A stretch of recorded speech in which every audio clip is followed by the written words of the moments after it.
Hello everyone, welcome to my channel. तो स्वागत है आपका इस ब्यूटीफुल चैनल में। तो आज मैं आपको एक कंप्लीट रोड मैप बताने वाली हूँ। अगर आप मई 2028 सीए फाउंडेशन के एस्पिरेंट्स हैं तो ये वीडियो एंड तक ज़रूर देखना।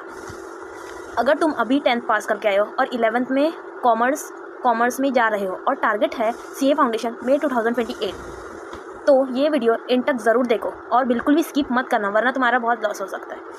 इस रोड मैप को फॉलो करोगे तो 12 प्लस सीए फाउंडेशन इजीली हो सकता है अगर इस मेथड को फॉलो करोगे तो।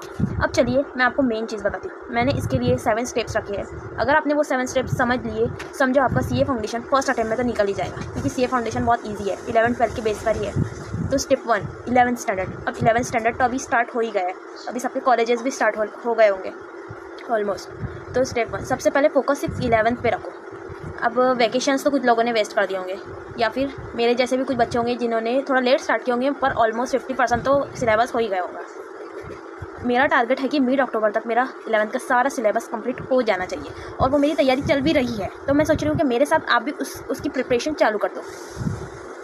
पूरा 11 सिर्फ रटना ही नहीं है, आप उस कॉन्सेप्ट को भी समझने की कोशिश करो जो आप पढ़ रहे हो 11th स्टैंडर्ड में, ताकि आपको 12th में कोई डिफ़िकल्ट ना लगे। कॉलेज में जो पढ़ाया जा रहा है उसके साथ साथ अपनी भी पढ़ाई स्टार्ट रखो।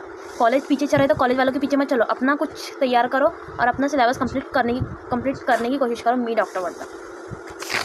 अब चलते हैं हमारे स्टेप 2 की तरफ। मिड अक्टूबर, जैसे ही मिड अक्टूबर आता है वहीं से 12th का सिलेबस चालू कर दो। चाहे आपका 11th हो चाहे ना हो, लेकिन 12th का सिलेबस चालू कर दो।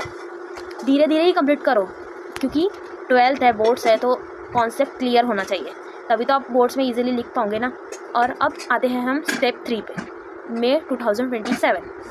टारगेट रखो कि मई 2027 तक 12th का सिलेबस आपका कंप्लीट हो जाए, मतलब आपका 12th का सिलेबस कंप्लीट हो जाना चाहिए, ताकि आप जून से अपनी सीए फाउंडेशन की पढ़ाई स्टार्ट कर सको। इसलिए आपको फटाफट कंप्लीट कर देना है 12th का सिलेबस।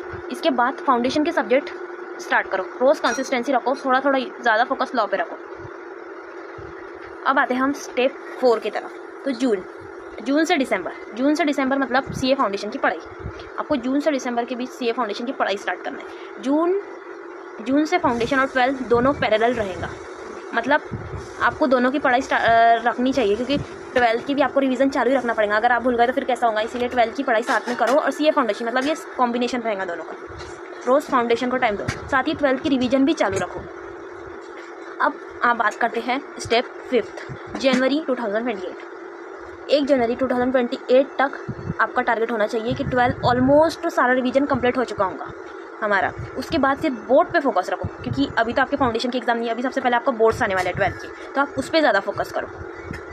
फाउंडेशन बस हल्का या लॉ जैसे सब्जेक्ट को रोज़ पढ़ा करो, बाकी सब तो हो ही जाता है टाइम पे। फिर अब हम बढ़ते हैं स्टेप 6 की तरफ, बोर्ड्स के बाद। जैसे ही बोर्ड्स ख़त्म तो फिर आप फुल फोकस सीए फाउंडेशन पे रखना अपना, ताकि हमारा फर्स्ट अटेम्प्ट ही सीए फाउंडेशन निकल जाए, क्योंकि उस टाइम तक तुम्हारा ऑलमोस्ट पूरा सिलेबस रेडी होगा, आपने जितना पढ़ा है। तो बस रिवीजन और मॉक टेस्ट पे फोकस रखना अपना, और लॉ जैसे सब्जेक्ट को तो रोज़ ही पढ़ना, उसको स्किप मत करना। स्टेप 7, अब मेरी एडवाइस सुनो। एक और सबसे बड़ी इंपॉर्टेंट बात है, फ्यूचर में सिर्फ सीए बनना ही काफ़ी नहीं है। एआई सीखो, Chat GPT, AI tools, Excel, computer skills, Tally Prime, ये सब वगैरह सीख लो, क्योंकि ये आगे आपको कंप्यूटर में ही सब कुछ करना है, इसीलिए इस पर ज़्यादा फोकस करना आगे में।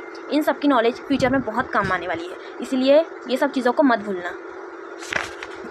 ये रोड मैप मैंने बहुत सोच समझ कर बनाया है, सेव कर लो, और जिस फ्रेंड का टारगेट है सीए फाउंडेशन उसको भी भेज दो।